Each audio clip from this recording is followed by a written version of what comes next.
Hello there! This is our second video of Gungan July, so we're going to be talking about Gungans, and specifically this time, Boss Nass. Although we all know him as Boss Nass, his actual name was Rugor Nass. The title Boss was given to the leader of the Gungan community. Rugor Nass was a male Gungan, born on Naboo. We don't really know much about him prior to the events of the Phantom Menace, but we do know that he served as a member of the Gungan Grand Army, and he was a close friend to General Tobler Keel, who was the leader of the Gungan Grand Army. Rugor Nass at some point became the leader of the Gungans, and was given the title Boss, so therefore throughout his service as the leader of the Gungans, he was known as Boss Nass. He governed his people from the underwater city of Gunga, beneath the planet's Lake Pyonga. Pyonga? It's on the screen, I don't know how to pronounce it.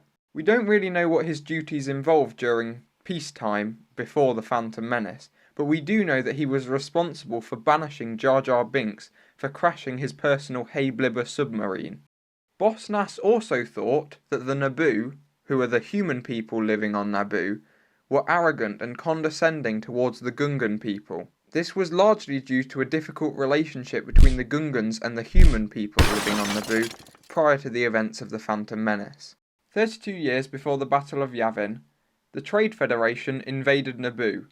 Boss Nass was reluctant to get involved, believing that this was a matter between the Naboo and the Federation. He also believed that the Federation would overlook the Gungans, not realizing their presence on Naboo as they were underwater.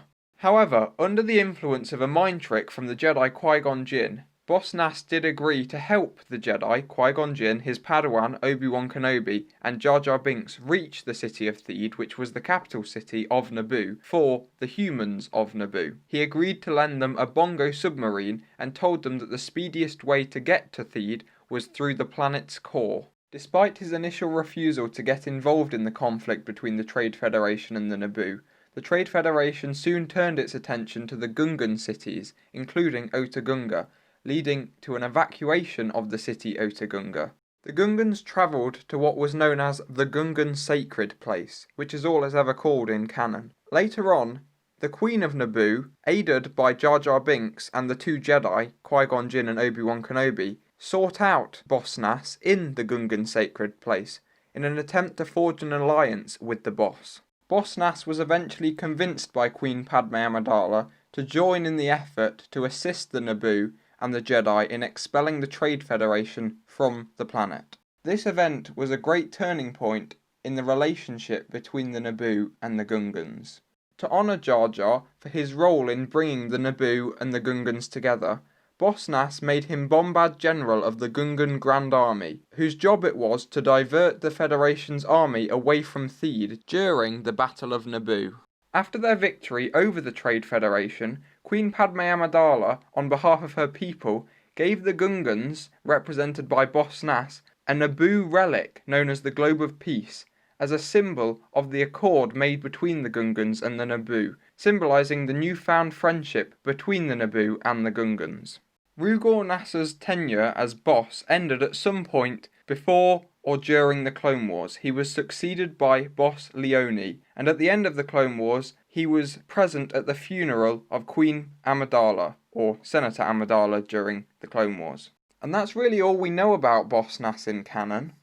He was the leader of the Gungan people.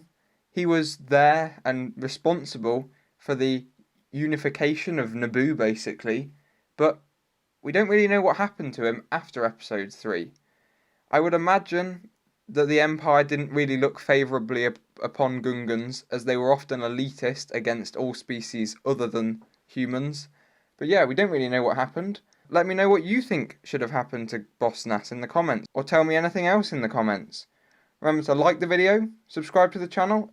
It's completely free, you know, just subscribe, it's completely free. It's an excellent idea as well.